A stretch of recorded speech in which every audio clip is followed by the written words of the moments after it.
Hello and welcome to Todd Miller TV, joined here again with Ryan Alexander, who is a local Las Vegas attorney and a Harvard law guy, so super smart, knows a lot about the law, hopefully, right? A little bit. Okay. I'd like to think it was worth something. Have your own practice and everything, so you'd hope that means you're pretty competent. Yeah, yeah. Okay. So there are a lot of questions that I get from people. They ask me this all the time, like they say, Todd, what's going to happen if I don't make my mortgage payment? I get foreclosed. Am I going to owe money? And I don't answer that question because I'm not an attorney. I send them to you, right? So what are the rules if somebody doesn't make their payments and they have a first, they have a second, maybe it's a primary residence? What can the banks do? Can they come after them? Like, what does that whole thing look like? Okay, well, there was a big change in the law in Nevada in 2011, and that took effect in July. And the biggest change, what used to be, is that mortgages, a first mortgage, had 6 months to file a lawsuit against you after they foreclosed. Okay. The reality is we saw very little of that. Most first mortgages didn't bother to file suit, and I would usually tell people, well, let's wait and see the 6 months before, if they wanted to do a bankruptcy, for example. I'd say let's wait and see. Chances are they won't file suit against you. And indeed, in the last 3 years, I saw maybe one first mortgage lawsuit against a foreclosed owner. Second mortgages had 6 years to file suit against you. What we saw is that most of the lawsuits filed against people, if they weren't for credit cards, they were for second mortgages, because there are several creditor firms in town that sue on second mortgages for the different banks, and they were pretty consistent with that. They would eventually file suit. The big change was that, and the bill was called AB 273.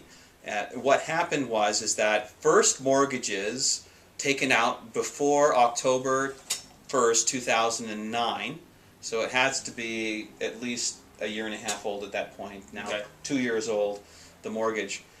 A first mortgage is now is considered non-recourse. So they cannot sue you on the first mortgage anymore if you had the loan before 2009.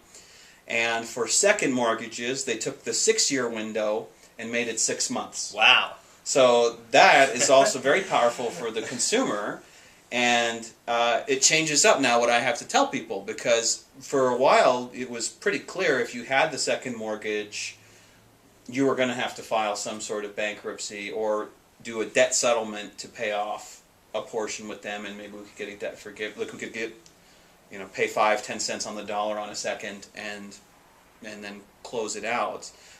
Which was hit or miss. Otherwise, they just have to do a Chapter 7 bankruptcy. Now, what we tell people a lot is to wait out the 6 months. If they haven't filed against you in the 6-month period for the second mortgage, then they can't. As long as it qualifies as far as the timing, and when they come in, we can talk about what that is as far as the timing of the second mortgage. But it really limits the rights of the creditors and the banks to sue on those. And we're not seeing yet that the creditor law firms are moving any faster. So, because there's this fear, okay, well, is the bank going to really lock down and file suit right away? And to date, they haven't. So, okay. So then, do you think that incentivizes people? Because right now, it seems like the only major disincentive for making your mortgage payment is the credit score. Because, you get to live for free in a house, and sometimes for a couple years, and just save all that money, and then you basically get a walk away from it for the most. There is some risk, but, you have a lot of people who refied their 2 mortgages into one, and now they're basically scot-free. Well, I think that the bank loses their biggest threat. If they can't file the suit on it fast enough, or they can't sue on the mortgage, it is good for the consumer. And when people come into me and ask, I always say, a lot of people say, well, I feel bad, I feel like I'm taking advantage. But my perspective is I am there as the debtor's attorney to tell them what is best for them in their own financial interest. And it's rational, and it's cold, and it's not emotional. And I'm just telling them, this makes sense for you. And sometimes it is. And oftentimes it is. Just not make the payments. Let's wait. Usually we'll go see. Okay, can you get out of the property with a sale or a short sale? Is there a slim chance we could do a deed in lieu of foreclosure? Otherwise, is there a way to do the foreclosure and then a bankruptcy, or a bankruptcy and just get the house out with the bankruptcy? Surrender the house through the bankruptcy process. There's ways we can look at it. But yeah, now there's less risk for people that they're going to get sued. So their best bet is to stay in the house and save that money. Okay. And you brought up a good point, though, is that people often get focused on the loss of their credit score.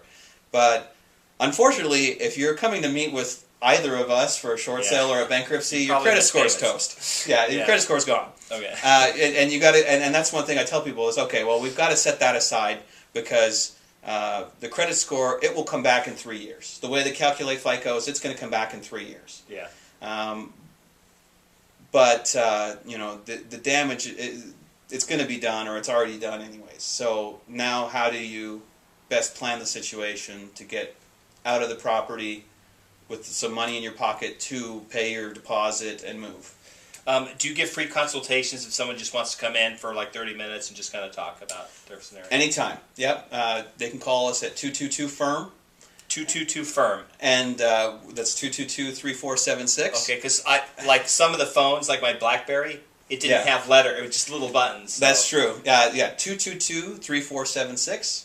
And they'll have a free consultation with me. I'll sit down personally and go over with them what their options are. Cool. Awesome. All right. Thanks a lot. Thanks, Todd. All right. Well, you heard it from the source here. That law changed, AB 273, and how it affects the debtor and the former owner of the house and the person that had the mortgage. So it's pretty cool.